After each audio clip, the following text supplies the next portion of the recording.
Our next guest is a teacher at Kellenberg Memorial High School who recently published a book entitled Finding Faith in a Godless World. He's here to tell us about it. Please welcome Alex Basile back to Good News. Good to have you with us, Alex. Jim. Thank you. Thank you, Karen. Thanks for being here. So this is the book, and quite the colorful piece here. How did the book come about?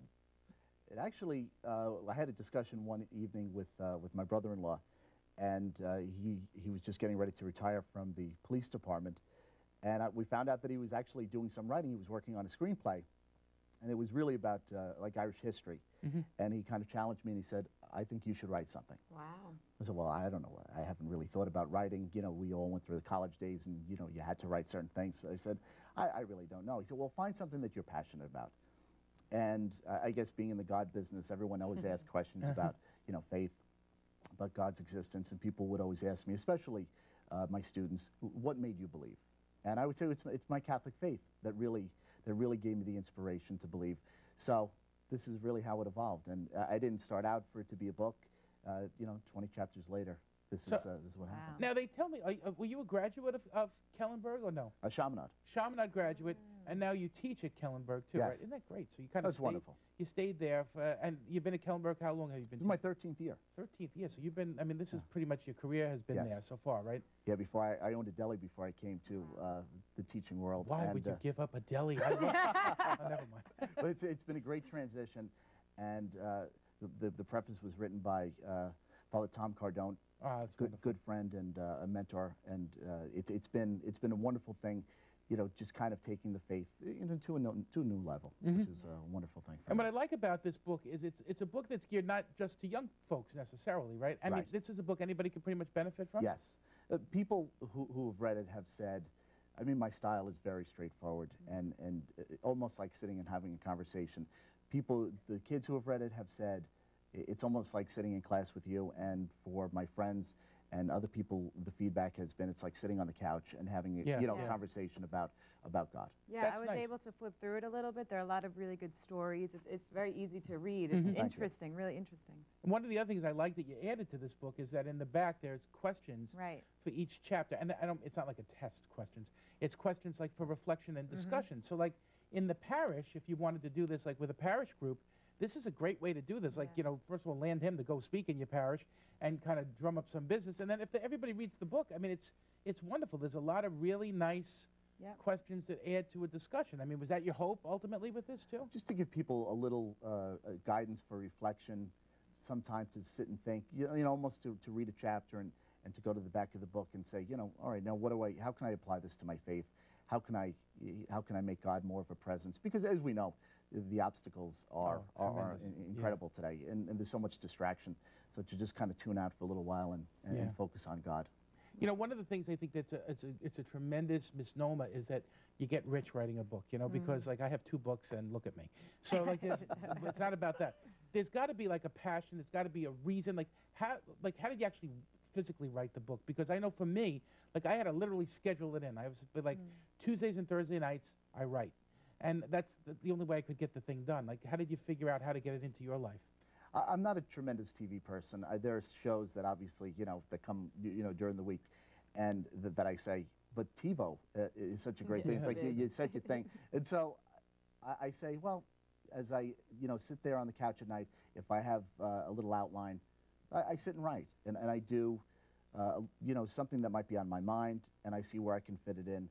And it really has turned into, you know, taken a life of its own, because I've been doing a lot of writing, and you know, the next book will be out in February, which wonderful. Is, you know, it's great, and everything ties together, as you know, like with family and with your career, and then you take it within, of course, your family stories. You try to tie everything in to make it practical for people, so they have something to, you know, carry with them on their journey. And I also think, like, we need this now. Like, we need spiritual reading. I think that's such an important thing. You know, like, I used to think in my life, gee, I can't wait to just read a novel because I'm reading so much theology. I want to just read something where I don't have to think. But now I think the pendulum kind of swings the other way, and we say, well, I gotta stop just reading newspaper and blogs and all the stuff online. I need spiritual reading, and I think we all need to provide more of that. And I think that's such an important thing, don't you think? It is. I think that, you know, the old expression, you are what you eat, you are what you take in, and if you can spend the time and digest some things that can bring you to, a different spiritual level.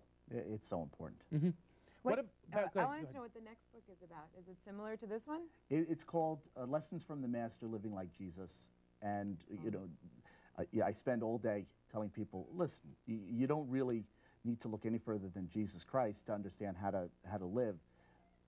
Here's a guy who, just with his friends, they did everything wrong, and yet he understands and he's able to take everyone back. So I said, well, let's look at his life. Let's go through everything. And so I took, 20, 25 adjectives that I would use for Jesus and applied them to, what can we learn from even Jesus the carpenter and, the Jesus the peacemaker and the forgiver. Wow. That's great. Wow. And are you going to include some questions too, hopefully? And yes. Same kind of thing, so yes. people can discuss it. That's what I think is great about that too. Yeah. The other thing we need, and I don't know if you know a venue, I'm always thinking about this too, like a way to get these e-books kind of published too, Right. Like for the Catholic Church, we don't have a lot of e-books out there right now. So people, for those of you who don't know, like you download this you can download it onto your iPod, you can download it onto an e-book reader. Mm-hmm. I have an e-book reader, like I use it all the time. And it's just literally a little tablet that you read and you put all your books on it and you can read like on the train or whatever. It's very easy. It's less bulky than carrying around a whole stack of books, We got to find those kinds of venues. So you techies that are out there, you help us out with that, No, it really is important. To use the media is so important. That's why your show is so important. Kids tell me all the time, it's like, I saw this on Telecare, I saw this on Telecare.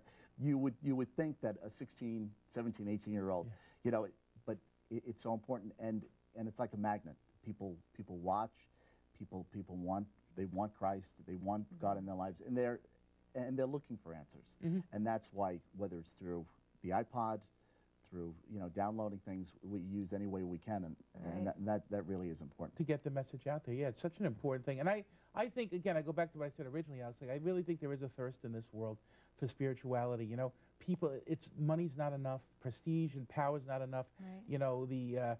The images of sex on television is not enough. They're looking for, I think, a deep sense of spirituality. And this kind of work that you do, I think this is what does it. I think we need these books, and we need to educate our kids in that way. And that's kind of the work that Kellenberg's doing in a lot of ways. I mean, you would see that even with the Marianists over the years, right? I mean, decades now, if you don't mind. No, it's so true. And it really comes down to, looking at the culture and creating your own culture, immersing them into a culture of faith, and to hopefully give them the simple idea that you need God. Right. And without God, that this is going to be very difficult. An empty life, yeah, in a lot of ways. Alex was saying that they send the seniors at Kellenberg a spiritual survival kit. Yeah, we give them before they go out into the world, and that book is in there. Isn't that a great idea? idea? That's a great idea. That's a wonderful thing. Yeah. What about if people are watching and they want to get the book? How can they do that? You can order it at stpauls.us or albahouse.org for the more traditionalists that like their Amazon and Barnes & Noble. They can go online and find it there. But, I hope that people who are looking, or, you want to make a gift to someone, hopefully it's a spark.